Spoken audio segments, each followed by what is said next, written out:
Rob Newton blasted his way to the best score of his career, while David Sayles calmly racked up the 2600 of his, as Northamptonshire had the better of things on the second day of their LV County Championship match against Glamorgan at Wantage Road. After the washout of the first day, it was with some relief that Mark Wallace won the toss and fielded, a decision which was instantly rewarded as Stephen Peters edged James Harris's sixth ball to Jim Allenby.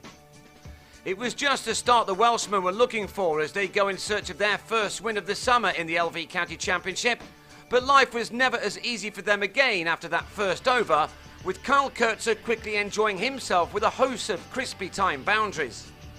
Sayles was a little more circumspect in his approach as he and his partner put on 38 for the second wicket. The next wicket came courtesy of a bad piece of judgment from Kurtzer, who let a ball from John Glover crash straight into his stumps. Kurtzer departed for a breezy 22 before the pair of Sayles and Alex Wakely settled in, batting through to lunch and beyond in a gritty and determined mood, with just the occasional flourish. Wakely helped himself to 30 out of a total of 97.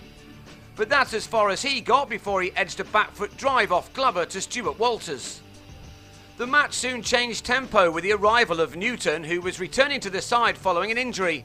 He wasted no time in getting on with things, soon punishing any hittable delivery. His was to be the innings of the day, and he started it with a pair of fours. For a while he was matched by Sayles, who was by now well set. He was timing his shots really well and finding the gaps too for his boundaries as he neared his third 50 of the season. It has become a profitable one for him. This shot, a flick off his legs through mid-wicket, was fairly typical of the strokes he was producing. That was his 8th four in his 128 ball half-century.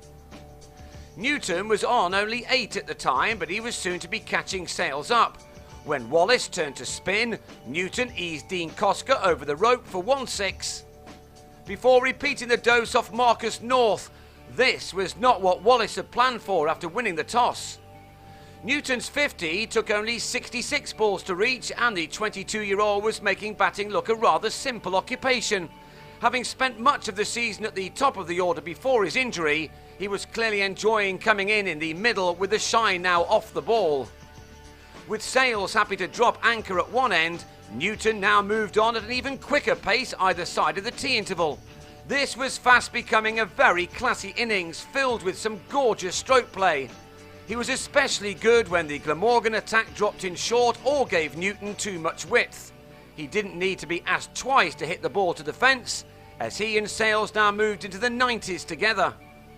Given that Sayles had already faced 112 balls by the time that Newton came to the crease, it was some effort for the youngster to get to 3 figures first, but that's just what he did. Indeed, it needed only 104 balls to reach his ton, an innings including 12 fours and 2 huge sixes.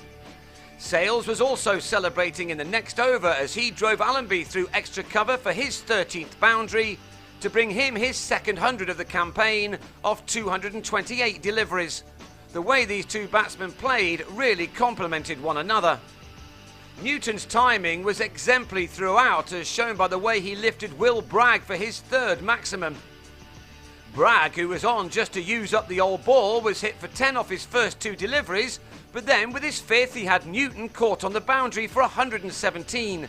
A rather frustrating end to an inspirational innings which had come in a partnership of 187 with Sayles, a record for Northamptonshire against Glamorgan. Glamorgan now had a chance with the second new ball, and Hugh Waters used it to good effect to have Andrew Hall caught behind on 8. But Northamptonshire finished the day off strongly, with James Middlebrook coming out and depositing Harris for a 6 over square leg. While Sayles did what he'd been doing all day, defending patiently and being rewarded with 4s off anything hittable, such as this half volley. Having come in at the end of the day's first over, Sayles was still there at the close on 129 not out of his size 336 for 5, a pretty good position to be in having been inserted. Sayles will look for more on day 3 if the weather holds.